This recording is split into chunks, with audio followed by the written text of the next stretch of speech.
মনের কাজ হলো ঈমান, আর অঙ্গ প্রত্যঙ্গের কাজের নাম হলো ইসলাম। নবীজির কাছে তিনি প্রথম প্রশ্ন করেছিলেন, ইয়া রাসূলুল্লাহ মাল ঈমান, ঈমান কি জিনিস? নবীজি বলেন আন তুমিনা বিল্লাহ, অন্তর দিয়ে আল্লাহকে বিশ্বাস করবে। ঈমান শুরু হয় মন থেকে, অঙ্গ প্রত্যঙ্গে যাইয়া পরিপূর্ণ হয়, আর ইসলাম শুরু হয় অঙ্গ প্রত্যঙ্গ থেকে, মনের মধ্যে গিয়ে সেটা পরিপূর্ণ হয়। আলহামদুলিল্লাহ নাহমাদুহু ওয়া নাস্তাঈনুহু ওয়া নাস্তাগফিরুহু ওয়া নু'মিনু বিহি ওয়া নাতাওয়াক্কালু আলাইহি ওয়া নাউযু বিল্লাহি মিন শুরুরি আনফুসিনা ومن سيئات أعمالنا من يهده الله فلا مضل له ومن يضلله فلا هادي له ونشهد أن لا إله إلا الله وحده لا شريك له ونشهد أن سيدنا ونبينا وحبيبنا وحبيب ربنا ومولانا محمدا عبده ورسوله صلى الله تعالى عليه وعلى آله وأصحابه وبارك وسلم تسليما كثيرا كثيرا أما بعد فقد قال الله تبارك وتعالى في كلامه المجيد والفرقان الحميد يا أيها الذين آمنوا اتقوا الله حق تقاته ولا تموتن إلا وأنتم مسلمون وقال رسول الله صلى الله عليه وسلم الإيمان بضع وسبعون شعبة فأفضلها قول لا إله إلا الله وأدناها إماطة الأذى عن الطريق والحياء شعبة من الإيمان صدق الله العلي العظيم وصدق رسوله النبي الكريم ونحن على ذلك من الشاهدين والشاكرين والحمد لله رب العالمين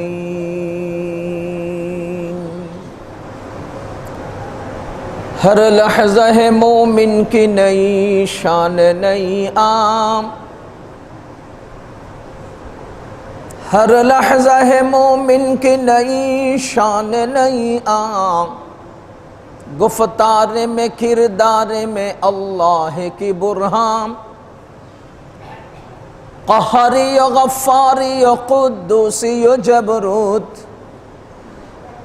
क़हारी गफ़्फ़ारी क़ुद्दूसी जबरूत ये चार अनासिर हो तो बनता है मुसलमान हमसाया जिब्रील अमी बंदा खाकी है उसका नशीमन न बखारा न बदख्शाम ये राज किसी को नहीं मालूम के मोमिन ये राज किसी को नहीं मालूम के मोमिन कारी नजर आता है हकीकत में है कुरान कारी नजर आता है हकीकत में है कुरान अल्हम्दुलिल्लाह सबाई बोलबो अल्हम्दुलिल्लाह अल्लाह रब्बुल आलमीनेर अशेष मेहरबानी जे अल्लाह ताआला आमादेरके जुमार नामाज आदायेर जन्य मस्जिदेर मतो पूत पवित्र जायगाय कातारबद्धभावे बसे কিছু দিনই আলোচনা শোনার জন্য কবুল করেছেন, শুকরিয়া আদায় করব আলহামদুলিল্লাহ। সম্মানিত মুসল্লিয়ানি কেরাম, আমরা গত সপ্তাহে আলোচনা করতেছিলাম ঈমান। ঈমান কি জিনিস, ঈমান কাকে বলে? আপনাদের স্মরণ আছে ঈমান কাকে বলে? অদৃশ্য বিষয়ের প্রতি অটল বিশ্বাসকে ঈমান বলে। অদৃশ্য বিষয়ের প্রতি অটল বিশ্বাসকে ঈমান বলে, আর অদৃশ্য বিষয়ের প্রতি অটল বিশ্বাসীকে ঈমানদার বলে। অটল বিশ্বাসীকে ঈমানদার বলে। সাহাবাই কেরামের অগণিত ঘটনার মধ্যে গত সপ্তাহে আমরা দুটি ঘটনা শুনিয়েছি যে কি পরিমাণ অটল আর অবিচল ছিলেন তারা ঈমানের ব্যাপারে, কি পরিমাণ অবিচল ছিলেন তারা ঈমানের ব্যাপারে। তো ঈমান এর প্রথম শাখা আমরা আলোচনা করেছি। রাসূল করিম সাল্লাল্লাহু আলাইহি ওয়াসাল্লাম ইরশাদ করেন, ঈমানের 70-এরও উপরে শাখা আছে। আল ঈমানু বিদউ ওয়া সাবউনা শু'বা। ঈমানের 70-এরও উপরে শাখা আছে। মুহাদ্দিসিনে কেরাম 70-এর উপরে কত সেটা তদন্ত করে শাখা প্রশাখা বের করে হিসাব মিলিয়ে দেখেছেন 77টা ঈমানের শাখা। এর মধ্যে প্রথম এবং প্রধান শাখা হলো কাউলু লা ইলাহা ইল্লাল্লাহ, মুখে বলা লা ইলাহা ইল্লাল্লাহ। শুধু মুখে বলার দ্বারা কি ঈমান হয়ে যাবে? শুধু মুখে উচ্চারণের দ্বারা কি ঈমান হয়ে যাবে? না না, ইসলামের সাথে মিলে যায় এমন কোন কর্ম যদি বেঈমানদের কাছে থাকে, সেই কর্মের দ্বারা সেই বেঈমান ঈমানদার হয়ে যায় না। যেমন দাড়ি রাসূল সাল্লাল্লাহু আলাইহি ওয়াসাল্লামের এক অন্যতম আদর্শের অংশ, শিআরে ইসলাম। শিআরে ইসলাম মানে ইসলামের অন্যতম একটা নিদর্শন। আম্বিয়ায়ে কেরামের যে 10টা নিদর্শন ছিল এর মধ্যে অন্যতম একটা নিদর্শন হলো এই দাড়ি। রাসূল করিম সাল্লাল্লাহু আলাইহি ওয়াসাল্লাম দাড়িকে লম্বা করতে বলেছেন, মোছকে খাটো করতে বলেছেন। দাড়ি নবীজির আদর্শ। বলেন কোন হিন্দুর কাছে, কোন অমুসলমানের কাছে, রবীন্দ্রনাথ ঠাকুরের কাছে, শেক্সপিয়রের কাছে, মনমোহন সিং এর কাছে দাড়ি থাকার দ্বারা কি তারা মুসলমান বা ঈমানদার হয়ে যাবে? না। বুঝা গেল ওগুলো পুরুষ মানুষের দাড়ি হয়। পুরুষ মানুষ মানি দাড়ি হবে, চাই সে মুসলিম হোক চাই সে অমুসলিম হোক, কিন্তু সেই কমন কাজটা যদি মুহাম্মদুর রাসূলুল্লাহ সাল্লাল্লাহু আলাইহি ওয়াসাল্লামের আনিত বিধানকে মেনে নিয়ে ঈমান আর ইসলামকে গ্রহণ করে নিয়ে ওই কর্মটা যদি কোনো মানুষ তার গায়ের সাথে মিশিয়ে নেয়, তবে তার ওই কর্মটাও আল্লাহর কাছে ইবাদত হবে এবং ইসলামের একটা শিয়ার হবে। আর যদি ঈমান ইসলাম তার মধ্যে না থাকে, ইসলামের সাথে মিলে যায়, নবীজির আদর্শের সাথে মিলে যায়, এমন কোন কর্ম কোন কাফেরের কাছে থাকলেই সে মুসলমান আর ঈমানদার হয়ে যাবে না। সুতরাং মুখে যদি কোনো হিন্দু লোকে কালিমা পারে, কোনো খ্রিস্টান যদি কালিমা পারে, কোনো ইহুদি যদি কালিমা পারে, বলেন মুখে উচ্চারণের দ্বারাই কি সে ঈমানদার হয়ে যাবে? বলতেছে ঈমানের 77টা শাখা, সর্বশাখা একত্র হলে পরে সে ঈমানদার। এর মধ্যে প্রথম আর প্রধান হলো লা ইলাহা ইল্লাল্লাহ, মুখে বলা। তার মানে লা ইলাহা ইল্লাল্লাহ বলে ঈমানের শাখা প্রশাখাগুলো গ্রহণ করতে সে শুরু করেছে। শুধু এটা করেই বাকিগুলো ছেড়ে দিয়ে ঈমানদার হয়ে যাবে না। ওয়া মিনান নাসি মান ইয়াকুলু আমান্না বিল্লাহ ওয়া বিল ইয়াউমিল আখির ওয়া মা হুম বিমুমিনিন। আমার আল্লাহ তাআলা বলেন ওয়া মিনান নাস, মানুষের মধ্যে কিছু মানুষ, মান ইয়াকুলু, যারা বলে আমান্না বিল্লাহ, আমরা ঈমান এনেছি আল্লাহর উপর, ওয়া বিল ইয়াউমিল আখির, ঈমান এনেছি পরকালের উপর। আল্লাহ তাআলা বলছেন ওয়া মা হুম বিমুমিনিন, এরা ঈমানদার না। তাহলে যারা আল্লাহর উপর ঈমান এনেছি বলে, যারা পরকালের উপর ঈমান এনেছি বলে, অথচ তাদেরকে আল্লাহ তাআলা ঈমানদার না বললেন কেন? বলতেছে এজন্যই হিন্দু মানুষেরা আল্লাহকে ঈশ্বর বলে বিশ্বাস করে, পরকালকে বিশ্বাস করে, জান্নাতকে স্বর্গ বলে, জাহান্নামকে নরক বলে, এগুলো সব তারা কিছু না কিছু হলেও বিশ্বাস করে। কিন্তু মুহাম্মদুর রাসূলুল্লাহ সাল্লাল্লাহু আলাইহি ওয়াসাল্লামকে তারা রাসূল মানে না, তার আনিত বিধানকেই একমাত্র চূড়ান্ত বিধান বলে তারা মেনে নেয় না। সুতরাং আল্লাহ স্পষ্ট বলে দিয়েছেন ওয়া মা হুম বিমুমিনিন। ওই দুটো বিশ্বাস অন্তরে থাকলেও, ওই দুটো কথা তার মুখে থাকলেও কোনো অবস্থাতেই তারা ঈমানদার হতে পারবে না। ইযা জাআকাল মুনাফিকুন ক্বালু নাশহাদু ইন্নাকা লারাসূলুল্লাহ ওয়াল্লাহু ইয়াশহাদু ইন্নাহুম লাকাযিবুন। আমার আল্লাহ তাআলা কি বলছেন? যে মুনাফিকরা আপনার কাছে আসবে, আয়েশা বলবে আমরা সাক্ষ্য দিচ্ছি আপনি আল্লাহর রাসূল। আল্লাহ তাআলা পিছন দিয়ে বলতেছেন মুনাফিকরা আপনার কাছে আয়েশা আপনাকে আল্লাহর রাসূল বলে স্বীকার করবে বলবে, আল্লাহু ইয়াশহাদু, আর আল্লাহ বলতেছেন ইন্নাল মুনাফিকিনা লাকাযিবুন, নিশ্চয়ই মুনাফিকরা মিথ্যুক। তার মানে তাদের মুখের বক্তব্য আর মনের বিষয় এক নয়। তারা মুখে অভিনয় করলেও ভিতরগতভাবে তারা আপনাকে আল্লাহর রাসূল মানে না। সুতরাং তারা সত্যবাদী না মিথ্যাবাদী? মিথ্যাবাদী। এজন্য মুখের উচ্চারণটাই ঈমানের জন্য পরিপূর্ণতায় আসবে না। ঈমান এর পরিপূর্ণ ইমানদার হওয়ার জন্য শুধু মুখের উচ্চারণ নির্ভর করবে না। মুসলমান আমাদের জানা মতে বহু হিন্দু লোক আছে সূরা ফাতিহাও পারে, অনেক সুন্দর সালাম দিতে জানে, সুন্দর কালিমায়ে তৈয়্যিবা জানে, আল্লাহ আল্লাহর সুন্দর জিকির জানে, কি সুন্দর সালাম দেয়। অনেক পরিচিত হিন্দু লোককে আমরা চিনি। আপনারা বলেন তো, তার পুরা অস্তিত্ব হলো হিন্দু, কিন্তু সে লোকটাই শুধু কালিমাটা লা ইলাহা ইল্লাল্লাহ পারে, লা ইলাহা ইল্লাল্লাহ পারে। হিন্দুদের গীতা থেকে অনেক লোকে অনেক কথা পারেন, খ্রিস্টানদের ইনজিল থেকে অনেক লোকে অনেক বাক্য পারেন। তাই বলে কি আপনি খ্রিস্টান হয়ে যাবেন? কোন ব্যক্তি যদি কালিমায়ে তৈয়্যিবা লা ইলাহা ইল্লাল্লাহ পারে, সেই জন্য কি সে ইমানদার হয়ে যাবে? ইমানদার হবে না।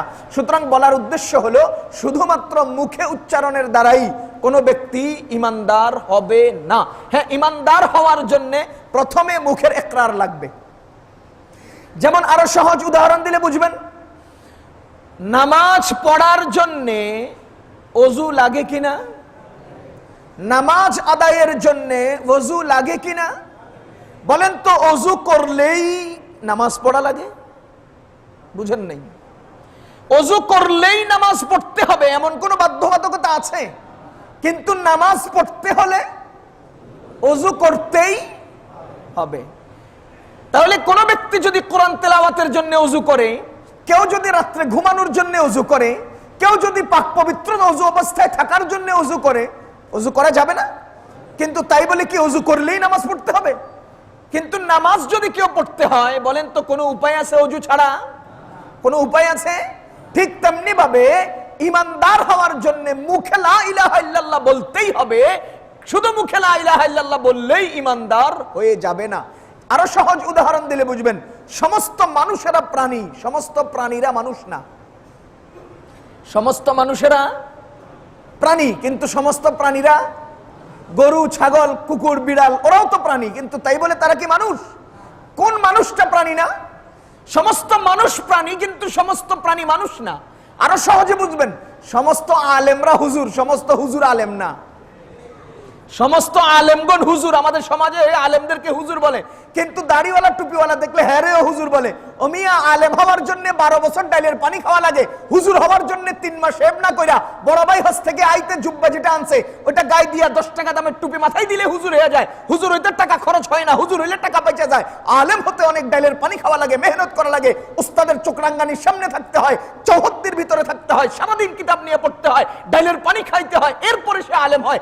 আর 3 টাকা দামের কোন রকম 3 মাস শেভ না কইরা বড় ভাইয়ের হজ থেকে আনিত কুর্তা গায়ে দিয়ে 10 টাকা দামের টুপি মাথায় দিলেই হুজুর হয়ে যায়। সুতরাং সমস্ত আলেম হুজুর, কিন্তু সমস্ত হুজুর আলেম। এজন্য আমি আপনাদেরকে বলবো, হুজুর দেখাই দৌড় দিবেন না, আলেম দেখে দৌড় দিয়েন। হুজুর দেখাই যাইয়েন না, আলেম দেখে যাইয়েন। বলে আমরা আলেম কেমনে বুঝবো?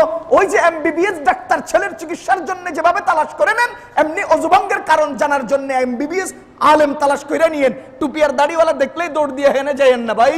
অনেক সময় এমন আছে, আমাদের নবীজি বলেছেন, যেই ব্যক্তি নিজের ইলম না থাকা সত্ত্বেও কোনো উপায়ে কোরআন আর হাদিসের সঠিক কোনো ব্যাখ্যাও যদি দিয়ে ফেলে, নবীজি বলেন সে ভুল করেছে, সে ভুল ব্যাখ্যা দিয়েছে। ফালইয়াতাবাওয়া মাকআদাহু মিনান নার, যার কাছে ইলম নাই সে কোরআনের সহি ব্যাখ্যা করলেও ভুল ব্যাখ্যা হবে, সে ভুল বললে তো ভুল হবেই, সেই যেন তার ঠিকানা জাহান্নামকে বানিয়ে নেয়। মুসলমান আল্লাহর বান্দাগণ, আমরা এখন চোখকে নিচের দিকে তাকাইয়া হাঁটার চেষ্টা করি। চোখটা উঠান, একটুখানি ভালো করে দেখেন কে প্রকৃত আলেম, কে আপনাকে দ্বীনের স্বার্থে দ্বীন দান করবে, আল্লাহ ও আল্লাহর রাসূলকে খুশি করার জন্য দ্বীনের মাসআলা আপনাকে শোনাবে। তাদেরকে যাচাই করেন, তাদের কাছে যান। শুধু টুপি আর দাড়িওয়ালা দেখলেই দৌড় দিয়ে সেদিক যায়েন না। এজন্যই আমি স্পষ্ট বলবো, উলামায়ে কেরামের সংস্রব ছাড়া আপনার বাঁচার কোনো পথ থাকবে না। উলামায়ে কেরামের সংস্রব ছাড়া আপনার বাঁচার কোনো পথ থাকবে না।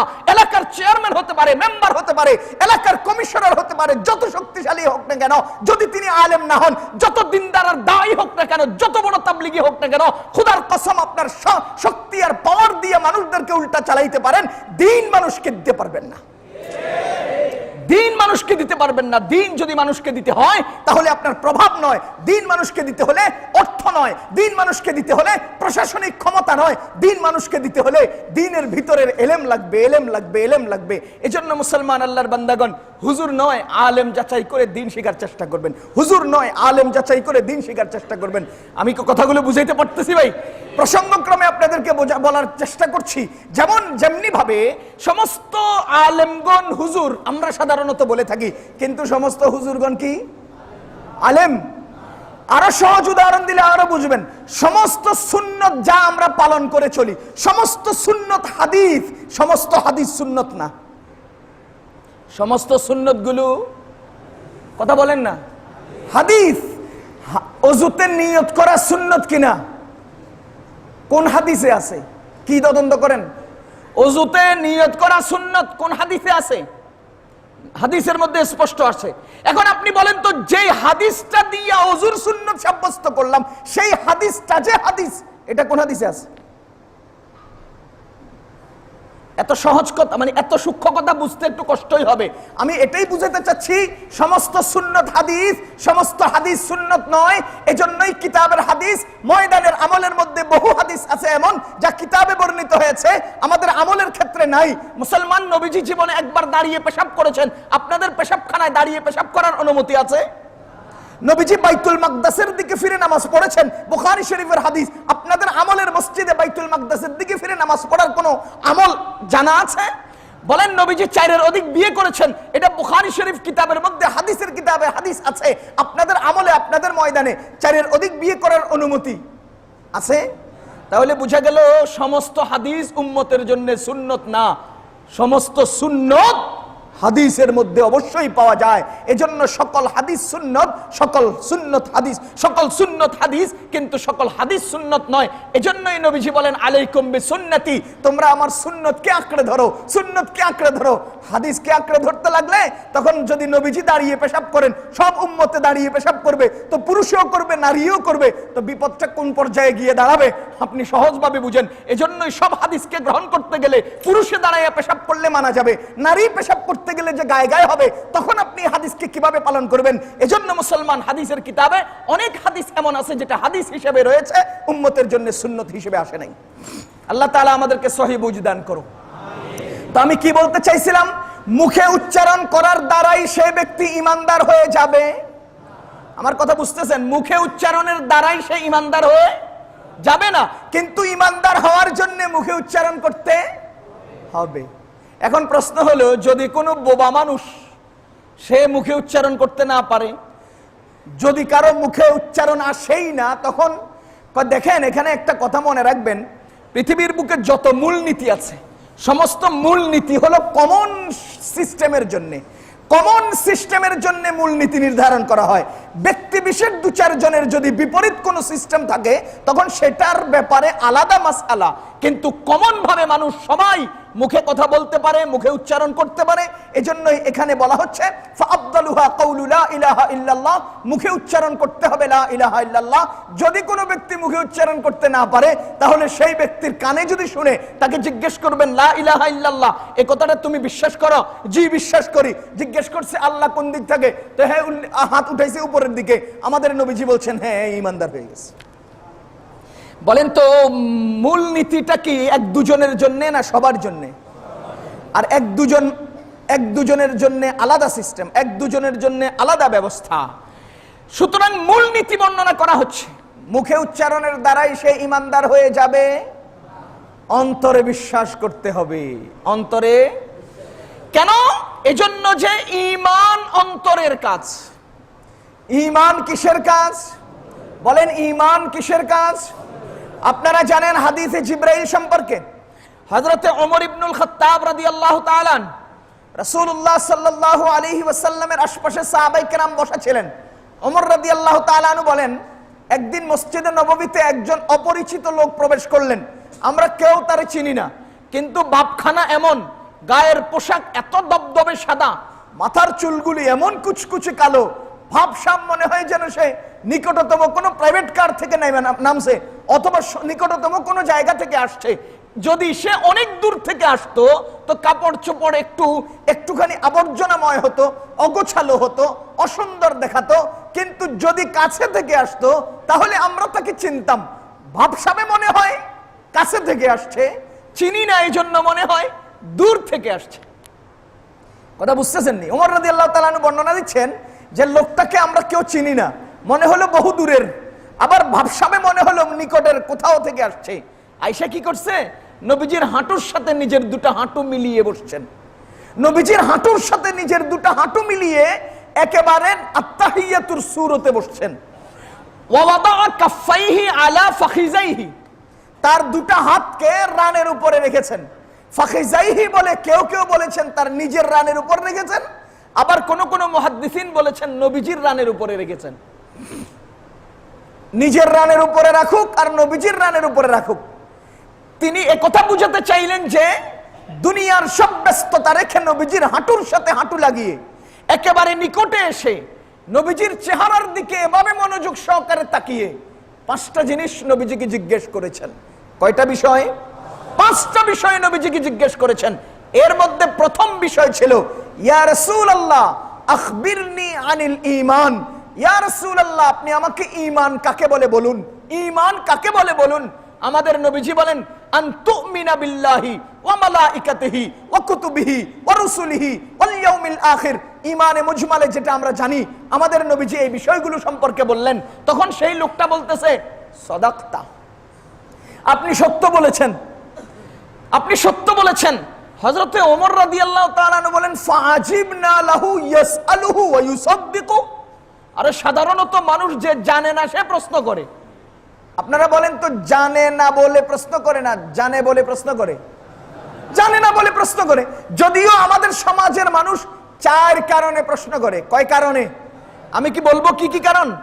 আমাদের সমাজের মানুষ চার কারণে প্রশ্ন করে। এক নাম্বার, জানে না জানবে মানবে, এই নিয়তে। জানে না জানবে মানবে এই নিয়তে প্রশ্ন করে। আমি জানি না হুজুর, ওজুর এদিক দিয়ে শুকিয়ে রয়েছে, ওযু করছি আমার মনে নেই এখানে শুকিয়ে আছে, এখন কি করব, সমাধান কি হবে? হুজুর আমি আত্তাহিয়াতুর সময় এরপরে দরুদ শরীফ পড়ে ফেলেছি, এখন কি হবে প্রথম বৈঠকে? হুজুর আমি না একদিকে সালাম ফিরিয়ে ফেলেছি, ইমাম সাহেবের সাথে এক রাকাত পাই নাই, ইমাম সাহেব সালাম ফিরাচ্ছে, আমি একদিকে সালাম ফিরিয়ে ফেলেছি, এখন কি হবে? আমরা এই জাতীয় কিছু মাসআলা জানি না। হয় না এরকম? জানি না বলে জানবো মানবো এই নিয়তে মানুষ প্রশ্ন করে কিনা? দুই নাম্বার, মানুষ প্রশ্ন করার কারণ, দুই নাম্বারে মানুষ প্রশ্ন করে সে যা জানে বা যা শুনেছে, যা কিছু শিখেছে, তার গুরুর কাছ থেকে সে যা কিছু জেনেছে, টেলিভিশনে যা কিছু দেখেছে, সেগুলো ঠিক আছে কিনা এটা যাচাই করার জন্য আমাদেরকে জিজ্ঞেস করে। কথা বুঝতেছেন নি? তার গুরুর কাছে যেটা শিখছে সেটা আমার কাছে যাচাই করতে আসছে। আমার মনে আছে আমি 2010-11 সালে কচুখাত পুরান বাজার জামে মসজিদে ইমামতি করতাম। একদিন আসরের নামাজ পড়ে পিছন ফিরে বসে আছি, মুসল্লিরা সব চলে গেছেন, আমি একা বসা। ইত্যবসরে একজন লোক প্যান্ট পরা, গেঞ্জি গায়ে, মাথায় চুলও নাই, দাড়ি তো নাই, ওই তিনি গেঞ্জি গায়ে প্যান্ট পরে একদম ভাবসাব নিয়ে এসে আমার সামনে এভাবে আসন ধরে বয়া আমার জিজ্ঞেস করতেছে, হুজুর ঈদের নামাজে কয় তাকবীর বলবো, 6 না 12? আপনারা বলেন তো 1 থেকে 100 পর্যন্ত সংখ্যা আছে কতটা? 1 থেকে 100 পর্যন্ত সংখ্যা আছে কতটা? 100টা। আর তিনি আমাকে জিজ্ঞেস করলেন 6 না 12, তার মানে 100টা সংখ্যার মধ্যে সে মাত্র 2টা সম্পর্কে আইডিয়া রাখে, আর সে আমাকে অপশন দিয়েছে 2টা, 6 না 12। কেন? আমরা সাধারণত আমাদের আমলের মধ্যে, আমাদের ঈদের নামাজের মধ্যে 6 তাকবীর বলি, আর টেলিভিশনের সেই ইন্টারন্যাশনাল বক্তা সবসময় বলে যাচ্ছেন ঈদের নামাজে 12 তাকবীর দিতে হবে। সে সেখান থেকে সেটা শিখে এসে তার গুরুর কথা ঠিক আছে কিনা এটা আমাকে যাচাই করতে আসছে। আমি তো বুঝে নিছি। আমারে জিজ্ঞেস করতেছে ঈদের নামাজে কয় তাকবীর বলবো, 6 তাকবীর না 12 তাকবীর? মুসলমান বুঝিয়েন। আমি ওনার দিকে তাকাইয়া জিজ্ঞেস করলাম, আপনি কি ইমামতি করবেন না মুক্তাদি হবেন? সে আমারে বলে মুক্তাদি হব। আমি বললাম, ইমাম সাহেব যে কয় তাকবীর বলবেন আপনিও সেই তাকবীর বলবেন। ইমাম 6 দিলে আপনি 6, ইমাম 12 দিলে আপনি 12, ইমাম সাহেব যদি 36টা মাইরা দেয় আপনিও 36টা দিয়ে দিয়েন, যান। আপনি ইমাম হলে আপনার প্রশ্ন জাগতো, হুজুর কয় তাকবীর দিয়ে নামাজ পড়াবো? আপনি তো মুক্তাদি হবেন, এত চিন্তা কিসের? কথা বুঝতেছেন নি? সে আমাকে তার গুরুটা যাচাই করতে আইসা প্রশ্ন করতেছে, পরে আমারে কয় হুজুর কিতাবে পাইছি 12 তাকবীর। কিতাবে পাইছে তো আপনি ইমামতি করেন নাকি? আমি এখানে ইমামতি করতে আইছি কি লিগা? এতই কিতাবে আপনি যদি এই পাইয়াই যান, তাহলে এই জায়গাটা আপনিই না নিবেন, আমাকে কেন এই জায়গা রাখছেন? কিতাবে পাইছি 12 তাকবীর। আমি পরে মনে মনে চিন্তা করতেছি কোন কিতাবে পেতে পারে। আমাদের এখানে, আমাদের মাদ্রাসার এখানে নুরানি ছাত্রদেরকে আমরা নামাজের ওয়াজিব 14টি, 2 ঈদের নামাজে 6 তাকবীর বলা শিখাই না হুজুর? 2 ঈদের নামাজে 6 তাকবীর বলা। ওই পাগলে মনে করছে 2 ঈদের নামাজে 6 যোগ 6, আমরা যে আলাল ইনফিরাদ 6 2 ঈদে 2 6, হ্যাঁ মনে করছে হার ঈদেই 2 6। কিতাবে পেয়ে গেছে। মুসলমান বুঝিয়েন, এই হলো দ্বিতীয় নম্বর। মানুষ প্রশ্ন করে তারটা মতাদর্শ ঠিক আছে কিনা যাচাই করার জন্য। 3 নম্বরে মানুষ প্রশ্ন করে প্রশ্নের অধীনে আমাদেরকে জ্ঞান দেওয়ার জন্য। প্রশ্নের ভিতরে জ্ঞান দিতে আসে। বাইতুস সুজুদ জামে মসজিদে ছিলাম, একজন আল্লাহর বান্দা জুমার নামাজ পড়িয়ে বাইর হলাম বারান্দায়, আমার এসে জিজ্ঞেস করতেছে, হুজুর জুমার নামাজের 2 খুতবার মাঝখানে বসেন কেন? 2 খুতবার মাঝখানে বসেন কেন? তা আমার একটা আদত হলো সেই লোকটা এবং তার প্রশ্নটা দুটার মাপ ঠিক আছে কিনা আমি যাচাই করি। এই লোকটা এবং তার প্রশ্নের সাথে কোনো মিল আছে কিনা যাই। কারণ লোক যদি হয় এমন যার লগে এই প্রশ্নের মিল নাই, ওই লোকটারে আমি দালিলিক কোনো কথা নয়, যৌক্তিক উত্তর দিয়ে ছাড় দিতে চাই। সে আমারে জিজ্ঞেস করে 2 খুতবার মাঝখানে বসেন কেন? তা আমি তারে উত্তর দিলাম, আমার এই ক্ষুদ্র বয়সে যত খতিব সাহেবের পিছনে নামাজ পড়ছি সবাইরে দেখেছি 2 খুতবার মাঝখানে বসে, তো ওনাদের দেখা দেখি আমিও বসি। সব খতিবদেরকে দেখছি 2 খুতবার মাঝখানে বসে, তো হেগো দেখা দেখি আমিও বসি। হ্যাঁ, আমার টাস করে কয় কি, হুজুর আমি কি বলবো কেন বসেন? আপনারা বুঝতেছেন নি? সে আমাকে তার প্রশ্নের অধীনে জ্ঞান দিতে আসছে। আমাকে জিজ্ঞেস করে, হুজুর আমি কি বলবো কেন বসেন? আপনারা বলেন তো বসে কে?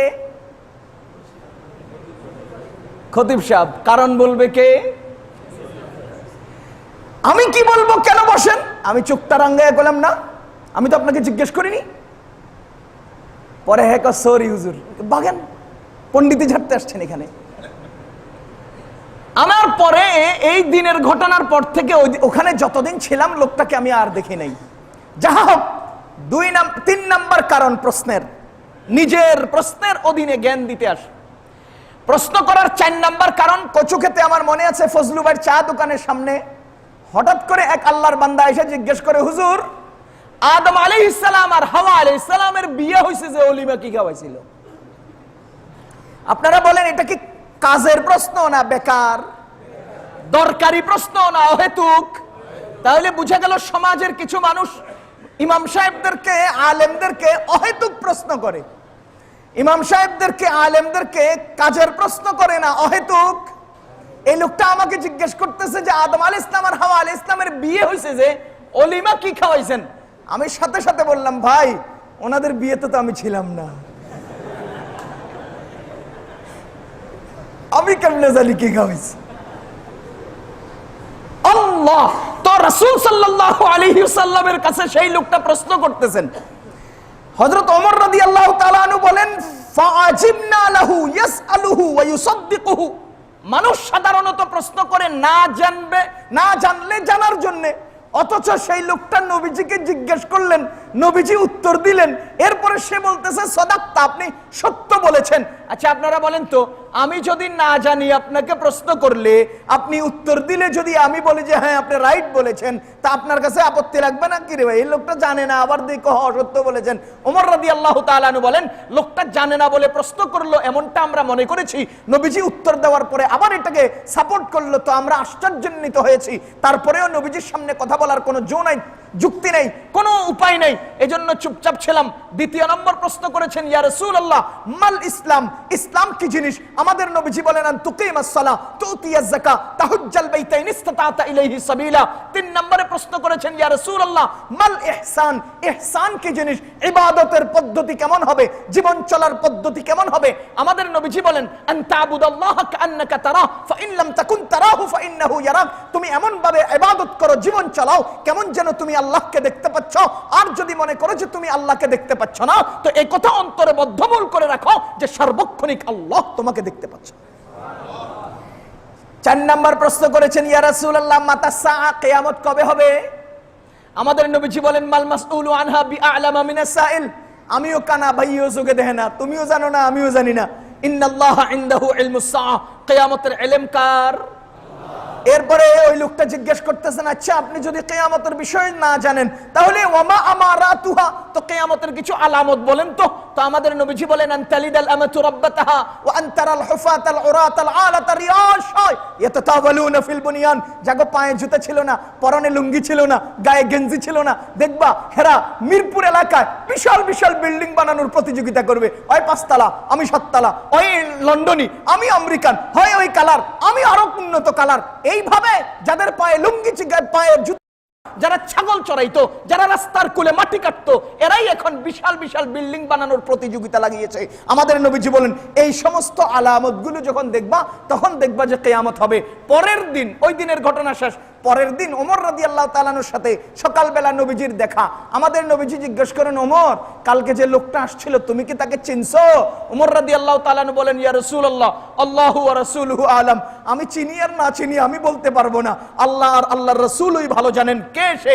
আমাদের নবীজি বলেন, হুয়া জিবরিলু আতাকুম ইউআল্লিমুকুম দীনাকুম, তিনি হলেন জিবরাইল, তোমাদের উপস্থিতিতে তোমাদের কাছে এসে প্রশ্নগুলোর অধীনে তোমাদেরকে তোমাদের দ্বীন শিক্ষা দিয়ে গিয়েছেন।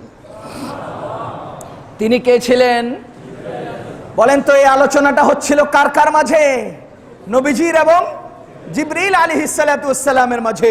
আমি বলতে চেয়েছিলাম এই কথা, নবীজির কাছে তিনি প্রথম প্রশ্ন করেছিলেন, ইয়া রাসূলুল্লাহ মাল ঈমান, ঈমান কি জিনিস? নবীজি বলেন, আন তুমিনা বিল্লাহ, অন্তর দিয়ে আল্লাহকে বিশ্বাস করবে, ওয়া মালায়েকা, অন্তর দিয়ে ফেরেশতাদেরকে বিশ্বাস করবে, ওয়া কুতুবিহি, অন্তর দিয়ে কিতাবসমূহকে বিশ্বাস করবে। তাহলে বুঝা গেল ঈমান মনের কাজ। এরপরের প্রশ্ন করেছিলেন, ইসলাম কাকে বলে? আমাদের নবীজি বলেন, আন তুকিমাস সালাহ, নামাজ আদায় করবে, তুতিয়াজ যাকাত, যাকাত প্রদান করবে, তাহুজ্জাল বাইতা, হজ পালন করবে। ও মুসলমান বলেন, মনের কাজ হলো ঈমান, আর অঙ্গ প্রত্যঙ্গের কাজের নাম হলো ইসলাম। অঙ্গ প্রত্যঙ্গের কাজের নাম কি? তাহলে ঈমান আর ইসলাম এক। আপনারা বলেন, ঈমান আর ইসলাম এক না দুই? এক নয়। ঈমান এক জিনিস, ইসলাম আরেক জিনিস। তাফসীরে মাআরিফুল কোরআনে মুফতি শফি রাহমাতুল্লাহ আলাইহি লিখেন যে ঈমান শুরু হয় মন থেকে, অঙ্গ প্রত্যঙ্গে যাইয়া পরিপূর্ণ হয়, আর ইসলাম শুরু হয় অঙ্গ প্রত্যঙ্গ থেকে, মনের মধ্যে গিয়ে সেটা পরিপূর্ণ হয়। সুতরাং ইসলাম শুরু হবে বাহির থেকে, ভিতরে গিয়ে প্রবেশ করবে। ঈমান শুরু হবে ভিতর থেকে, বাহিরে পরিপূর্ণতা অর্জন করবে। সুতরাং যেই ব্যক্তির মধ্যে এট এ টাইম অন্তরে ঈমান, এট এ টাইম শরীরের মধ্যে এটা বাস্তবায়ন, দুটোটা একত্রে থাকবে, সেই হবে ঈমানদার, সেই হবে মুসলমান, আর সেই আল্লাহ তাআলার কাছে প্রতিদান এর যোগ্য হবে। সুতরাং আমি বলতেছিলাম, ঈমান কিসের কাজ? মনের। বলেন, ঈমান মনের কাজ। ঈমান কিসের কাজ? ঈমান কিসের কাজ? এজন্যই শুধুমাত্র মুখে উচ্চারণের দ্বারা ঈমানদার হওয়া যাবে না, অন্তরে বিশ্বাস রাখতে হবে কিনা? অন্তরে বিশ্বাস রাখতে হবে। এই অন্তরে বিশ্বাসের পরিপূর্ণতার নাম হলো ঈমান, আর সেই অটল বিশ্বাসের নাম হলো ঈমান। মুসলমান, এই অন্তরের বিশ্বাসটা কি? এই অন্তরের বিশ্বাসটা হলো আল্লাহ এক, কুল হুয়াল্লাহু আহাদ, আল্লাহ আল্লাহ আল্লাহু আহাদ, আল্লাহ এক, একক, আল্লাহ এক এবং একক। আল্লাহু সামাদ, তিনি অমুখাপেক্ষী। as-সামাদ শব্দটার অর্থ হলো অমুখাপেক্ষী, কিন্তু অমুখাপেক্ষিতার আবার দুই অর্থ। একটা হলো অমুখাপেক্ষী আমিও আপনিও। আমরা কি হের কাছে যাওয়ান লাগেনি? মাঝে মধ্যে আমাদের দিলের মধ্যে আহে না, হ্যাঁ হেরে গণবার সময় আছে নি আমগো, আমরা কি হের কাছে যাওয়া লাগে নাকি? তার মানে আমাদের ভিতরেও একটা অমুখাপেক্ষিতার ভাব আছে। কিন্তু মুসলমান এই অমুখাপেক্ষিতার নাম সামাদ নয়, সামাদ নয়। সামাদ হলো ওই অমুখাপেক্ষিতার নাম যিনি এক পয়েন্টেও কারো মোহতাজ হন না, সব মখলুক তার মোহতাজ হয়, ইনি হলেন সামাদ। আমি আজকে আপনার কাছে টাকার মোহতাজ না, কিন্তু আল্লাহর কাছে বাতাসের জন্য মোহতাজ কিনা? আমি একজনের কাছে পানির মোহতাজ না, আল্লাহর কাছে আমি মুখের থুতুর মোহতাজ। আমি একজনের কাছে অন্য কিছুর মোহতাজ না, আল্লাহ তাআলার কাছে আমি অক্সিজেনের মোহতাজ। আমি আল্লাহ আপনার কাছে কোনো কিছুর মোহতাজ না হলেও আমার পায়ে চলার শক্তির মোহতাজ, আমার চোখে দেখার দর্শন শক্তির মোহতাজ, আমার কানের শ্রবণ শক্তির মোহতাজ, আমার মুখের বলার শক্তির মোহতাজ, আমার বুঝবুদ্ধির অন্তত উপলব্ধি ক্ষমতার মোহতাজ। বুঝা গেল আমরা প্রত্যেকটা মানুষ একদিকে মোহতাজ না হলেও অন্যদিকে মোহতাজ, কিন্তু আমার আল্লাহ তাআলা কোনো দিকেই কারো মুখাপেক্ষী নন, সবকিছু তার মুখাপেক্ষী। এজন্যই আল্লাহু সামাদ, পৃথিবীর আর কেউ সামাদ হতে পারে না, সামাদ একমাত্র আল্লাহ। এজন্যই আল্লাহু সামাদ, আল্লাহ কারো মুহতাজ না, মুখাপেক্ষী না, সবকিছু তার মুহতাজ, সবকিছু তার মুখাপেক্ষী। লাম ইয়ালিদ ওয়া লাম ইউলাদ, তিনি কাউকে জন্ম দেন নাই, কেউ তাকে জন্ম। এইটার অর্থ কি? তিনি কাউকে জন্ম দেন নাই, কেউ তাকে জন্ম দেয় না, এটার কি অর্থ? লাম ইয়ালিদ ওয়া লাম ইউলাদ, তার মানে যিনি জন্ম দেন তিনি হন বাবা, যার ঘরের জন্ম হয় সেই দৃষ্টিতে তিনি হন ছেলে। আমার সন্তানের দৃষ্টিতে আমি কি হব? আমার আব্বার দৃষ্টিতে আমি কি হব? ছেলে। তাহলে বুঝা গেল প্রতিটি মানুষের দুইটা বংশের ধারা আছে। প্রতিটি মানুষের বংশের ধারা কয়টা আছে? আমরা প্রত্যেকে যে যে স্থানে আছি আমাদের নিচের দিকের বংশ আছে না নাই? আমরা যে যে স্থানে আছি আমাদের উপরের দিকের বংশ আছে না নাই? সাথে হলে বুঝে গেল আল্লাহ তাআলা এই আয়াতে কোথায় বলতেছেন লাম ইয়ালিদ, মানে আল্লাহর নিচের দিকের কোনো বংশ নাই। ওয়ালাম ইউলাদ, তার মানে আল্লাহর উপরের দিকেও কোনো বংশ। আল্লাহ সম্পূর্ণ বংশ থেকে পরিষ্কার, পরিষ্কার, পরিষ্কার।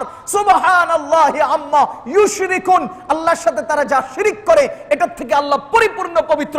সুবহানাল্লাহি আম্মা ইয়াসিফুন, আল্লাহর জন্য যা গুনাহগুণ তারা মিলিত করে আল্লাহ তাআলা ওই সমস্ত গুণাবলী থেকে পবিত্র। ওয়াকালাতিল ইয়াহুদু উযাইরুন ইবনুল্লাহ ওয়াকালাতিন নাসারাল মাসীহ ইবনুল্লাহ, ইহুদিরা বলে উযায়ের আল্লাহর বেটা, আর খ্রিস্টানরা বলে মাসীহ আল্লাহর বেটা। আমার আল্লাহ বলেন লাম ইয়ালিদ, আল্লাহর কোনো বেটা নাই, আল্লাহর কোনো বেটা, আল্লাহর কোনো সন্তান। আমাদের আকীদা কি আল্লাহর কোনো সন্তান আছে? আল্লাহর বাবা আছেন। আল্লাহর নিচের কোনো বংশ নাই, উপরের কোনো বংশ নাই। লাম ইয়ালিদ ওয়া লাম ইউলাদ, তিনি কাউকে জন্ম দেন নাই, তাকেও কেউ জন্ম দেয় নাই। তার মানে তার উপরে, তার কাছে সন্তানের আবদার পেশ করারও কেউ নাই, তার বাবার ক্ষমতা প্রয়োগেরও কেউ নাই। তিনি একক ক্ষমতার অধিকারী, তার কাছে কোনো এমন কোনো ব্যক্তি নেই যে তার কোনো প্রাধান্য কেউ পেয়ে যাবে।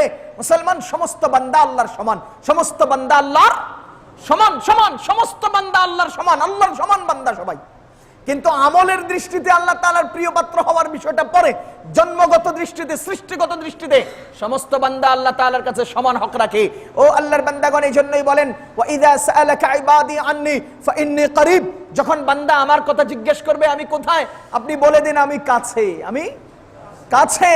ফাইন্নী করিব, আমি কাছে। হ্যাঁ, আরেক আয়াতে বলতেছেন কতটুকুন কাছে, ওয়া নাহনু আকরাবু ইলাইহি মিন হাবলিল ওয়ারিদ, আমি তোমাদের গর্দানের শাহরগের চেয়েও কাছে। আরেক আয়াতে সূরা হাদীদে আল্লাহ তাআলা বলেন ওয়া হুয়া মাআকুম আইনামা কুনতুম, তোমরা যেখানেই থাকো না কেন আমি আল্লাহ তোমাদের সাথে সাথে আছি। আল্লাহ আমাদের সাথে সাথে আছেন না নাই? মুসলমান আল্লাহর বান্দাগণ, লাম ইয়ালিদ ওয়া লাম ইউলাদ, তিনি কাউকে জন্ম দেন নাই, তাকে কেউ জন্ম দেয় নাই। ওয়া লাম ইয়াকুন লাহু কুফুয়ান আহাদ, আল্লাহর সমপর্যায়ে আর কেউ, আল্লাহর সমকক্ষ আর কেউ। লা মিসলা লাহু ওয়ালা মাসিলা লাহু লা নাযীরা লাহু ওয়ালা ওয়াযীরা লাহু, আল্লাহর সমান সমান পর্যায়ের আর কেউ নাই, আল্লাহর সমকক্ষ আর কেউ নাই। বলেন তো কোথায় নাই? কোথায় নাই? উত্তর দেন, কোথাও নাই। কোথায় নাই? আল্লাহর সমকক্ষ আর কেউ নাই। কোথায় নাই? কোথাও নাই, কোথাও নাই, কোথাও নাই। কথা বুঝতেছেন না আপনারা? বলেন আল্লাহর সমকক্ষ আর কেউ কোথায় নাই? লাউ কানা ফীহিমা আলিহাতুন ইল্লাল্লাহু লাফাসাদাতা, যদি আল্লাহর সমকক্ষ সমপর্যায়ের আর কেউ আসমান জমিনে থাকতো তো আল্লাহ বলেন লা ফাসাদাতা, আসমান ও জমিন সব ধ্বংস হয়ে যেত। আসমান ও জমিন সব ধ্বংস হয়ে যেত। যেহেতু ধ্বংস হয় না সেহেতু আর কেউ, কথা বুঝতেছেন নি? কিছু জিনিস সরাসরি ইবারত থেকে, সরাসরি কথা থেকে নতিজা বের করতে হয়, ফলাফল অর্জন করতে হয়। আর কিছু জিনিস মূল বাক্য উল্টাইয়া সেখান থেকে বের করে আনতে হয়। আমরা কিতাবের মধ্যে এটাকে আকসে মুস্তাবি বলে থাকি। বরআক্স অবস্থার উপর দিয়ে নতিজা বের করতে হয়। যেহেতু আসমান জমিন ভাঙে না, আল্লাহ তাআলা বলেন আসমান জমিনে আল্লাহ ছাড়া অন্য কেউ প্রভু যদি থাকতেন তাহলে আসমান জমিন ভেঙে চুরমার হয়ে যেত। যেহেতু আসমান জমিনে ভেঙে চুরমার হয় না সেহেতু ফলাফল কি দাঁড়ালো? আসমান জমিনে আল্লাহ ছাড়া আর কেউ। अगर दो खुदा हो तो संसार में तो दोनों बुला हो तो संसार में, अगर दो खुदा हो तो संसार में तो दोनों बुला हो तो संसार में, खतरनाक होता जमाने का रंग, इधर एक खतरनाक होता जमाने का रंग, हुआ करती हर रोज दोनों में जंग, इधर एक कहता कि भाई मेरे, उधर एक कहता मियां चुप रहो, आखिर जमी कांपती आसमां कांपता, लड़ाई से सारा जहां कांपता। যদি আল্লাহ ছাড়া অন্য কেউ থাকতো তো একজনে কইতো এতদিন তো পূর্ব দিকে সূর্য উঠছে, এবার কয়েকদিন পশ্চিম দিক থেকে দেই, আরেকজনে কইতো চুপ করো মিয়া, যেমনে চলছে এমনে চলতে দাও। একজনে এটা করতো, একজনে ওটা করতো, লাগতো দুজনে চুলাচুলি, লাগতো দুজনে মারামারি, হয়ে যেত সব ধ্বংস, শস্য হয়ে যেত সব। মুসলমান, উদাহরণের জন্য বলছি, ভুল বুঝবেন না তো কেউ। আমি যদি একটা উদাহরণ দেই আপনারা ভুল বুঝবেন না তো কেউ। বলেন তো বাংলাদেশের প্রধানমন্ত্রী কয়জন? সবাই বলেন তো বাংলাদেশের প্রধানমন্ত্রী কয়জন? নারী না পুরুষ? বলেন নারী না পুরুষ? বিরোধী দলীয় নেত্রী কয়জন? নারী না পুরুষ? আপনারা বলেন তো দুইজন একত্রে বাংলাদেশের প্রধানমন্ত্রী বানায় দিলে সমস্যা কি ছিল? ওমিয়া ওই লোক যে এখন বিরোধী দলীয় নেত্রী তিনিও তো একসময় প্রধানমন্ত্রী ছিলেন, প্রধানমন্ত্রী হওয়ার যোগ্যতা রাখেন। যিনি বর্তমানে প্রধানমন্ত্রী আছেন তিনি প্রধানমন্ত্রী বর্তমানে আছেন, প্রধানমন্ত্রী হওয়ার যোগ্যতা রাখেন। তিনি ছিলেন, ইনি আছেন, তিনি ছিলেন, ইনি আছেন। তিনি যে জিন্স ইনিও সেই জিন্স, তিনি নারী ইনিও নারী। নারী আর পুরুষের মধ্যে জিন্সিও যদিও না মিলতো তাও তো আপনি আপত্তি করতে পারতেন, একজন পুরুষ একজন নারী হতো না। এখন তো এই দুজন নারী দুজন মহিলা, অসুবিধা কি? দুজনের যোগ্যতা সমান, দুজনের যোগ্যতা সমান, দুজনের জিন্স সমান। তো একত্রে বাংলাদেশে খালেদা জি আর শেখ হাসিনাকে প্রধানমন্ত্রী বানালে এই সমস্যা কি হতো? কথা কন না কে? এ মুসলমান, এক জায়গায় এক দেশে দুইজন প্রধানমন্ত্রী হলে, সমান ক্ষমতার অধিকারী দুইজন হলে, একেবারে তৃণমূলের নেতা কর্মী থেকে উচ্চপদস্থ এমপি মন্ত্রী পর্যন্ত সব জায়গায় দুটো ভাগ হতো। সাধারণ থেকে সাধারণ মানুষেরা ভাবসাব নিয়ে, শক্তি সামর্থ্য নিয়ে একেবারে নারায়ণগঞ্জের সেই সন্ত্রাসী হায়ার করে একই দলে যেমন যুদ্ধ চলে, দেশের মধ্যে এরকম যুদ্ধ হতো। লাফা সাদাতা, আমার আল্লাহ বলেন দেশের ইঞ্চি ইঞ্চি জমিন সাতিয়ানাস হয়ে যেত, মানুষের জীবন নিরাপদ থাকতো না, মানুষের সম্পদ নিরাপদ থাকতো না। যেহেতু এক প্রধানমন্ত্রী 1000 মন্ত্রী নিয়ন্ত্রণ করতে পারে, দুইজন প্রধানমন্ত্রী 4 জন মন্ত্রীও নিয়ন্ত্রণ করতে পারে না। এজন্য আল্লাহ তাআলা বলছেন লাউ কানা ফীহিমা আলিহাতুন ইল্লাল্লাহু লাফাসাদাতা, আসমান জমিনে যদি দুজন ইলাহ যদি একত্রে থাকতো তো আপনাদের দেশে দুজন প্রধানমন্ত্রী থাকলে যা হতো, আল্লাহ আসমান জমিনে 2 ইলাহ থাকলে তাই হইতো। কথা বুঝতেছেন না আপনারা? ও মুসলমান, এই জায়গাটায় আমি আপনাদের বর্তমান সময়ের গুরুত্বপূর্ণ 2-4টা কথা না বললেই নয়। আমাদের সমাজের প্রতিটি পরিবারে, প্রতিটি সংসারে আমরা আজকে এক স্বামীতে সংসার সাজাই না, 2 স্বামীতে সংসার সাজে। কথাগুলো আর একটু বিশ্লেষণ করলে সহজে বুঝবেন। আমাদের প্রতিটি ঘরে ঘরে, প্রতিটি সংসারে স্বামী একজন না, স্বামী 2 জন। কয়জন? যেই ঘরের, যে সংসারের স্বামী হবে 2 জন, সেই সংসার লাফাসাদাতা, ধ্বংসে ধ্বংস হবে, ধ্বংসে ধ্বংস হবে। আমাদের পরিবারের স্বামী, এখন তো স্ত্রীরা স্বামী হয়ে গেছে গা, স্বামীরা এখন কথা কয়, শরম লাগে, শরম লাগে। স্ত্রীরা স্বামী হয়ে গেছে, স্বামীরা এখন বিজা বিলাই। স্বামীরা কি? বিজা বিলাই।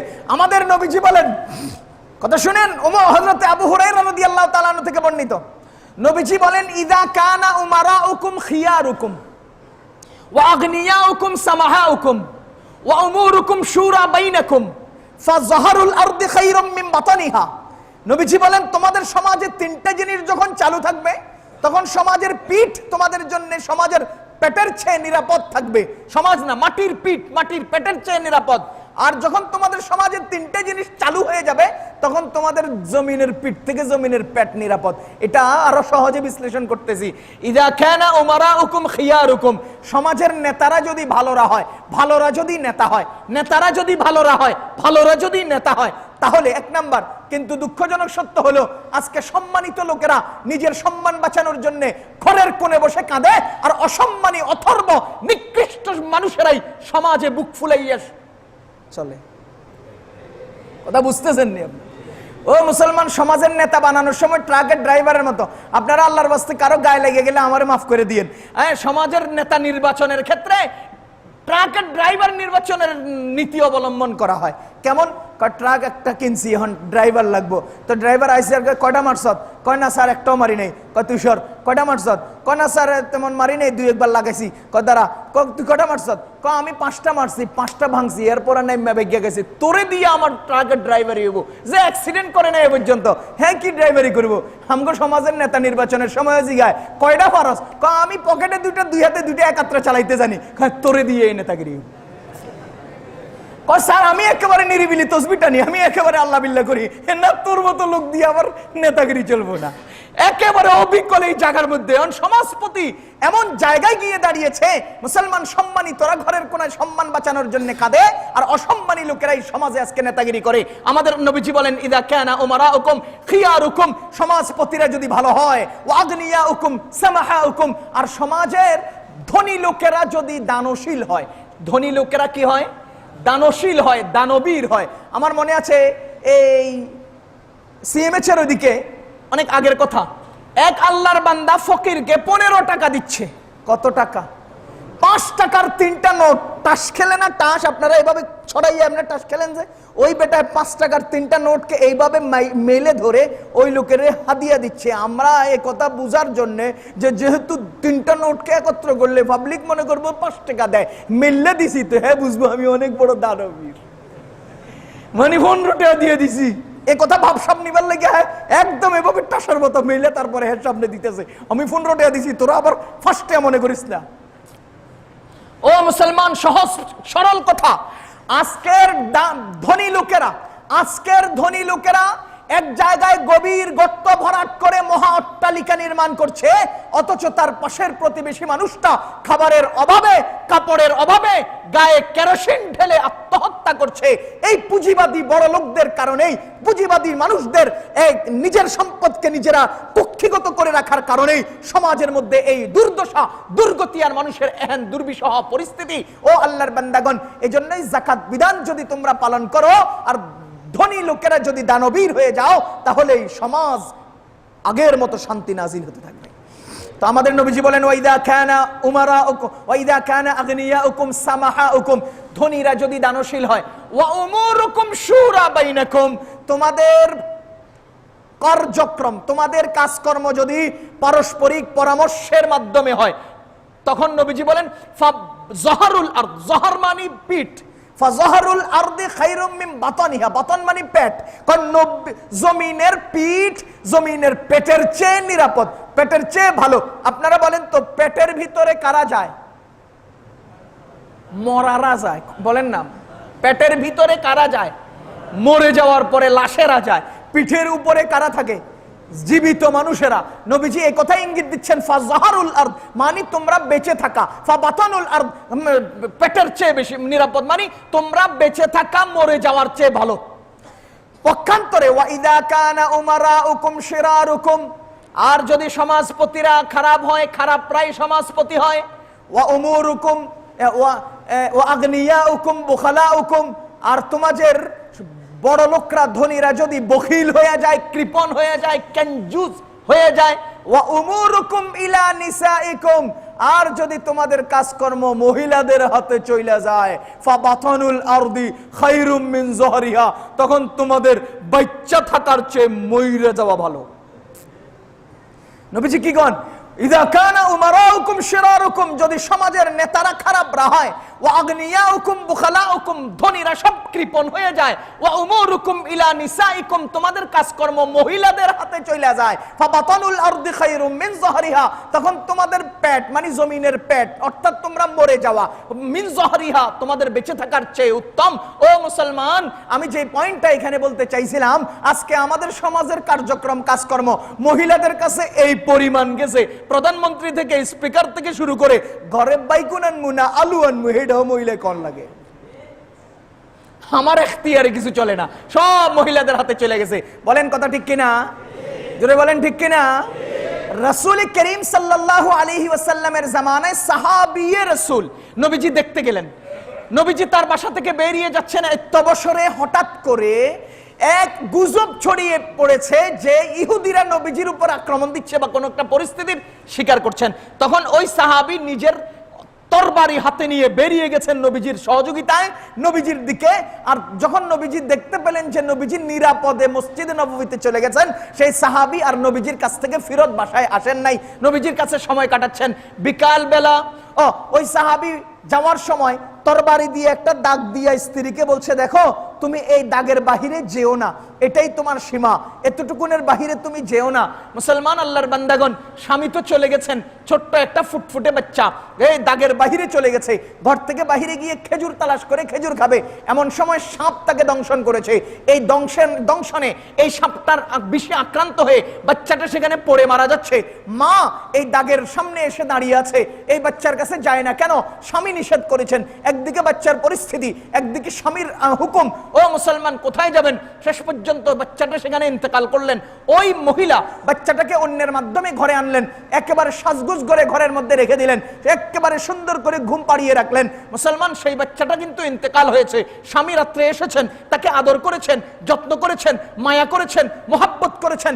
একজন স্বামী আর স্ত্রী যেভাবে রাত্রি কাটায় অবিকল সেভাবে আদর যত্নের মাধ্যমে স্বামীর রাত্র কাটিয়েছেন। সকালবেলা স্ত্রী ছাড় স্বামীকে জিজ্ঞেস করে, আমার প্রাণের স্বামী, আমাদের কাছে যদি কেউ একটা জিনিস আমানত রাখে আর সেই যিনি আমানত রাখলেন তিনি যদি আবার নিয়ে যায়, আমাদের কোনো আপত্তি বা দুঃখ করার আছে কিছু? কয় না, আমানতদার যিনি দিয়েছেন তিনি আমানত নিয়ে যাবেন, তারটা তিনি নিয়ে যাবেন, আমাদের সমস্যা কোথায়? তখন স্ত্রী বললেন যে তোমার বাচ্চাটা গতকালকে বিকালে এইভাবে সাপের দংশনে আক্রান্ত হয়ে ইন্তেকাল করেছে। ও মুসলমান, এবার আপনি বলেন মারা গেছে কবে? গতকালকে। খবর জানায় কবে? মেজাজটা কেমন লাগবো? স্বামী তো একেবারে আগুন গরম, একেবারে লাফায় উঠছে, এত কঠিন এত পাষাণ তুমি, কালকে আমার ছেলে মারা যায় তুমি আজকে আমারে কও? বাপরে বাপ, গরম হয়ে দৌড়াইয়া নবীজির কাছে গেছে, ইয়া রাসূলুল্লাহ এমন পাষাণ দিলের স্ত্রী দিয়ে আমার চলবে না, এত কঠিন নির্দয় মহিলা দিয়ে আমার চলবে না। কালকে রাত বিকাল বেলা আমার ছেলে মারা গেছে, আজকে সকালবেলা সে আমারে কয়। আমাদের নবীজি হেসে উঠে বলেন, এমন স্ত্রী দিয়েই তোমার জীবন শান্তিময় হবে। ও মুসলমান, এই স্ত্রী চিন্তা করলেন যদি রাত্রে স্বামীকে জানানো হয়, স্বামী পেরেশান হবে, ঘুম নষ্ট হবে, যা হওয়ার তা তো হয়েই গেছে। কি ধৈর্য, কি ধৈর্য, স্বামীর প্রতি কি গুরুত্ব, স্বামীর আরামের দিকে কি পরিমাণ নজর। আল্লাহু আকবার কাবীরা। নবীজি তাকে সান্ত্বনা দিয়ে বললেন, এমন স্ত্রী দিয়ে তোমার ঘর সুন্দর হবে। আল্লাহর কাছে আমি দোয়া করছি আল্লাহ তার বিনিময়ে তোমাকে উত্তম সন্তান দান করবেন। কিতাবের মধ্যে আসছে ওই মহিলার ঘরে 7 জন সন্তানের জন্ম হয়েছে, এই 7 জনেই জামানার বড় বড় আলেম হয়েছে। এ মুসলমান আল্লাহর বান্দাগণ, বলেন তো আজকে আমাদের স্ত্রীরা স্বামীর এক গ্লাস পানিও তো ঠিক মতো আইনা দেয় না, কে লেগা? আপনারা বলেন স্বামী অর্থ কি? স্বামী যারা এখানে অন্তত খবর রাখেন, কবি জসিমউদ্দিন সম্ভবত বা অন্য কোন নাকি ফখরুল, আমার মনে নেই, এক কবি সূরা ফাতিহার অনুবাদ করেছেন, অনন্ত অসীম প্রেমময় তুমি। যারা জানেন বলেন তো এরপরে কি? অনন্ত অসীম প্রেমময় তুমি, বিচার দিনের স্বামী, মালিক ইয়াউমিদ্দিন, বিচার দিনের স্বামী। এবার সূরা ফাতিহার 3 নম্বর আয়াত, মালিক মানি মালিক, মালিক মানি অধিপতি, মালিক মানি একক আধিপত্য যার, লিমানিল মুলকুল ইয়াউম, সমস্ত ক্ষমতা কার? লিল্লাহিল ওয়াহিদিল কাহ্হার। আপনারা বলেন তো এখানে মালিক, কিয়ামতের দিবসের মালিক যিনি, তাকে এই কবি কি বললেন? কি বললেন? স্ত্রী বললেন না স্বামী বললেন? তাহলে স্বামী অর্থ কি এবার বুঝেন। স্বামী মানে একক অধিপতি যিনি, একক আধিপত্য হবে যার, তিনি হবেন স্বামী। আজকে তো আমাদের ঘর সংসারে আমরা নিজেরা একক আধিপত্যের অধীনে রাখতে পারি নাই, একেবারে 3 ভাগের 4 ভাগ হেরে দিয়ে দিছি। এই জন্য আমি এখন বিজে বিলাই হয়েছি, হ্যাঁ স্বামী হয়ে গেছে গা। আধা আকলওয়ালা যারা, এদেরকে যদি স্বামী বানায় দেয় তো সারা দিন তো ঝগড়া ফাসাদ হবেই হবে, দ্বন্দ্ব হবেই হবে। বাচ্চারা দূরের থেকে সারা দিন দেখে আমার আব্বা আর আম্মায় সকালেও ঝগড়া, দুপুরেও ঝগড়া, বিকালেও ঝগড়া, সংসার মানি ঝগড়া। এই আল্লাহর বান্দাগণ, এটার কারণটা কি আমি সহজে আপনাদেরকে বলে শেষ করে দিচ্ছি। এর কারণ হলো আমাদের বাংলা ভাষায় আরবি বা অন্যান্য ভাষায় এতগুলো ব্যবধান তেমন দেখা যায় না। বাংলা ভাষায় আমরা সম্মান সূচক শব্দটা উচ্চারণ করি আপনি বলে, কি বলে? আর আদর আর মোহাব্বত সূচক শব্দটা উচ্চারণ করি তুমি বলে, ঠিক কিনা? আর খুব ঘৃণা এবং ধিক্কারমূলক শব্দ উচ্চারণ করি তুই বলে। আপনি একেবারে সহজভাবে নেন, একটা রিক্সাওয়ালার যদি বলেন যে তুই এমন করলি কেন, সে আপনার দিকে হাসি দিয়ে বলবো না ওই তুই আবার কথা কস কেন। কোনটা করবো? হাসি দিয়ে বলবে না হ্যাঁ তুই করে উঠবো। আপনি ভালো করে বুঝিয়েন, রিক্সাওয়ালাকেও যদি আপনি তুই বলেন সে উত্তরে তুই বলবে। আর যদি হাসি দিয়ে বলেন যে ভাইয়া কি করলা তুমি, সরি ভাই আমি খেয়াল করিনি, সে তার কণ্ঠ নরম হবে। আপনি যদি তুই দেন সেও তুই উচ্চারণ করবে, আপনি যদি ধিক্কার দেন সেও ধিক্কার দিবে। সুতরাং আমাদের সমাজে উত্তেজনামূলক ধিক্কার সূচক শব্দের নাম তুই, আদরের শব্দ তুমি, সম্মানের শব্দ আপনি। কথা বলেন ঠিক কিনা? এখন আপনারা বলেন তো স্বামী আর স্ত্রীর মধ্যে সম্বোধনটা কি তুমি তুমি হবে, না আপনি তুমি হবে, না তুই আর তুমি হবে? বুঝিয়েন, আমি কথাটার মোকদ্দমাটারে সাজায় লই। আপনি বলেন তো সম্মানী শব্দটা কি, ধিক্কারের শব্দটা কি, আদরের শব্দটা। এবার তিনটাকে 3 জায়গায় রাখেন, তুমি থেকে তুই কাছে না আপনি থেকে তুই কাছে। বলেন বুঝেন নাই? ওই পিলারটা তুই, এই পিলারটা তুমি, এই পিলারটা আপনি। আপনারা বলেন তো এই পিলার থেকে মানে তুমি থেকে তুই কাছে না আপনি থেকে তুই কাছে? কথা বলে না, উত্তর দেন না। তুমি থেকে তুই কাছে না আপনি থেকে তুই কাছে? এবার আসেন, যখন আপনি স্বামীও স্ত্রীরে তুমি বলেন, স্ত্রীও স্বামীরে তুমি বলে, তাহলে দুজনে কাছাকাছি শব্দটা ব্যবহার করতেছে। তুই এর কাছে যে শব্দটা দুইজনেই একইটা ব্যবহার করে। ও মুসলমান, যখন নাকি হাতের থেকে গ্লাসটা পড়ে ভেঙে গেল, তখন স্বামী বলতেছে দেহস না চোখে তোর বাপের বাড়িতে নে আনছস। তখন স্ত্রী যখন তুমি থেকে তুই স্বামী গেল, তো স্ত্রী কি তুমি থেকে আপনি তে আইব না হ্যাঁ তুই যাইব? কথা কন না কে? কারণ তুমি থেকে তুই কাছে, তখন স্বামী তুই কইছে তো স্ত্রীও তুই কইছে, স্বামী হাত উঠাইছে তো স্ত্রী দা উঠাইছে। খোদার ইজ্জতের কসম করে বলছি, খোদার ইজ্জতের কসম, স্বামী বয়সে বড়, বড়দেরকে কি করতে হয়? সম্মান। বলেন বড়দেরকে কি করতে হয়? স্ত্রী বয়সে ছোট, ছোটদেরকে কি করতে হয়? স্নেহ করতে হয়। আমাদের নবীজি এজন্যই বলেছেন মান লাম ইয়ারহাম সগীরানা ওয়া লাম ইউক্কির কাবীরানা ফালাইসা মিন্না, যে আমাদের ছোটদেরকে স্নেহ করে না, বড়দেরকে শ্রদ্ধা করে না, এরা আমাদের অন্তর্ভুক্ত নয়। আমার স্ত্রীকে যদি আমি কানে কানে বা সকাল সকাল আগে আগে এই কথা বুঝাতে পারতাম, আমি বয়সে তোমার চেয়ে বেশি, লেখাপড়ায় তোমার চেয়ে বেশি, আলহামদুলিল্লাহ টাকা পয়সায় অর্থনীতিতে আমি তোমার চেয়ে বেশি, আমার যশ খ্যাতিতে আমি তোমার চেয়ে বেশি, সুতরাং বড়দেরকে সম্মান করতে হয়, তুমি আমাকে সম্মান করবা কারণ আমি তোমার চেয়ে বড়। বড়দেরকে কি করতে হয়? এবার আপনারা বলেন তো সম্মান সূচক শব্দটা কি? সম্মান সূচক শব্দটা কি? এবার আমি তোমাকে স্নেহ করব, তুমি ছোট, তুমি ছোট, তুমি ছোট, তোমাকে আমি স্নেহ করব, সব দিকে ছোট, আমি তোমাকে তুমি বলবো, তুমি আমাকে আপনি বলবেন। ও মুসলমান আল্লাহর বান্দাগণ, এ আল্লাহর বান্দাগণ, স্বামী আর স্ত্রীর মধ্যে দুটো সম্পর্ক, একটা নয়। একটা হলো বড় ছোটের সম্পর্ক, যেহেতু বড় যেহেতু ছোট সম্মান করবেন, স্নেহ করবেন। আরেকটা স্বামী স্ত্রীর মধ্যকার সম্পর্ক হলো ভালোবাসার সম্পর্ক। বোনকে স্নেহ করা যায়, এত গভীর ভালোবাসা যায় না। মাকে শ্রদ্ধা করা যায়, গভীর ভালোবাসা যায় না। ঠিক স্ত্রীকে এমন এমন স্নেহ করা যায়, যেই স্নেহের সাথে দরজা লাগাইয়া একান্ত রুমিও থাকা যায়। বুঝা গেল স্ত্রীর প্রতি আমার যে আন্তরিকতা আর ভালোবাসা থাকবে সেটা পৃথিবীর আর কারো কাছে থাকবে না। আমার যে মনের দুঃখ বেদনা কষ্টের কথা স্ত্রীর কাছে বলতে পারবো, পৃথিবীর আর কারো কাছে বলতে পারবো না। তাহলে আপনি বলেন তো, স্ত্রীর প্রতি আমার থাকবে স্নেহ, স্ত্রী আমার প্রতি স্ত্রীর থাকবে সম্মান, আর এই সম্মান আর স্নেহর মাঝামাঝি দুজনে একে অন্যকে বিলিয়ে দিবে ভালোবাসা। দুজনে একে অন্যকে বিলাবে কি? এবার যদি আমার প্রতি তার অন্তরে শ্রদ্ধা থাকে, আমার হাত থেকে গ্লাসটা ভেঙে গেলে শ্রদ্ধার কারণে বলতে পারবে না সম্মানী লোক হাত থেকে পড়ে গেছে, খেয়াল করে নাই। তার হাত থেকে যদি গ্লাসটা ভেঙে যায়, পড়ে যায়, আমি স্নেহের দাবিতে তাকে কিছু বলবো না, ছোট মানুষ খেয়াল করে নাই হাত থেকে পড়ে গেছে। আর যদি আমরা দুজনেই বন্ধু হয়ে যাই, দুজনেই সমান সমান স্বামী হয়ে যাই, দুজনে একে অন্যকে তুমি আর তুমি করে বলি, তখন আপনি থেকে স্ত্রী তুমি বলতে অনেক দেরি হবে, আপনি থেকে স্ত্রী তুইয়ে যাইতে বহু সময় লাগবে। আমি তো আগেই হেরে তুমি পর্যন্ত আগে রাখছি, এখন আমি তুই কইতে না কইতে হ্যাঁ আমার উল্টে আরো তুই কয়ে ছুটে। এই সমস্যাগুলোর কারণে আজকে আমাদের স্বামী স্ত্রীর মধ্যকার সম্মান আর স্নেহের এই সম্পর্কটা আমরা ভুলে গেছি। স্বামী স্ত্রীর মধ্যকার সম্মান আর স্নেহের সেই সম্পর্কটা আমরা ভুলে গেছি।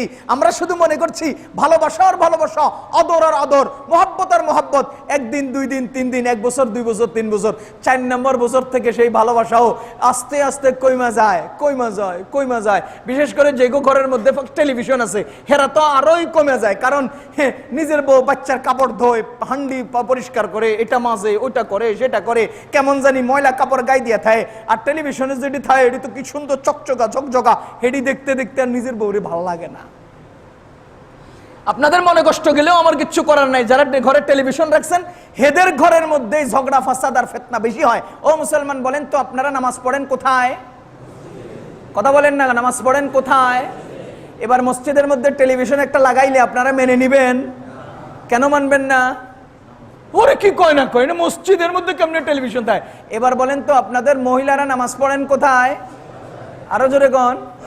তাইলে আপনি যেখানে নামাজ পড়েন হেডার নাম যদি মসজিদ হয়, আপনার বউরা যেখানে নামাজ পড়ে হেডার নাম কথা কন, কথা কন না। আপনার নামাজ পড়ার জায়গা মসজিদে টেলিভিশন রাখলে অমুক কেমনে মসজিদে টিভি রাখে, তা আপনার বউ যেখানে নামাজ পড়ে হেনে যে টিভি রাখছেন, এই মসজিদে কেমনে টিভি রাখছেন? এটাও তো মসজিদ, সেটাও তো নামাজের জায়গা। এজন্যই যেই ঘরের মধ্যে টেলিভিশন ঢুকছে, সেই ঘরের মধ্যে ইন্ডিয়ান ছবিগুলো সব ঢুকছে, সেই ঘরের মধ্যে উল্টাপাল্টা স্বামী আর স্ত্রীর ঝগড়াগুলো শিখতেছে, সেই ঘরের মধ্যে বউরা শাশুড়ির লগে কেমনে ঝগড়া করবো, কোমরের মধ্যে কেমনে গামছা বাঁধে আরেকজনের বিরুদ্ধে আন্দোলন করবো, এগুলো সব ঘরের মধ্যে শিখতেছে। মায় ফুতে ভাই বোনে আত্মীয় স্বজনে সবাই একাত্রে এই ল্যাংটা ছবিগুলো দেখতেছে। না লাজ আছে, না শরম আছে, না হায়া আছে, না কোনো মায়া আছে, সবকিছু আস্তে আস্তে বিলীন হয়ে যাচ্ছে। আল্লাহ তাআলা আমাদেরকে পারিবারিক জীবনটা সুন্দর করে দিন। আল্লাহ রাব্বুল আলামিন আমাদের সকলের ঈমানের মজবুত দৌলত দান করুন। ইনশাআল্লাহ আগামী সপ্তাহে আমরা ঈমানের বাকি অংশটুকু আলোচনা করব। আল্লাহ তাআলা আমাদের সকলকে দ্বীন ও ঈমানের সম্পূর্ণ দৌলত দান করুন। আমিন।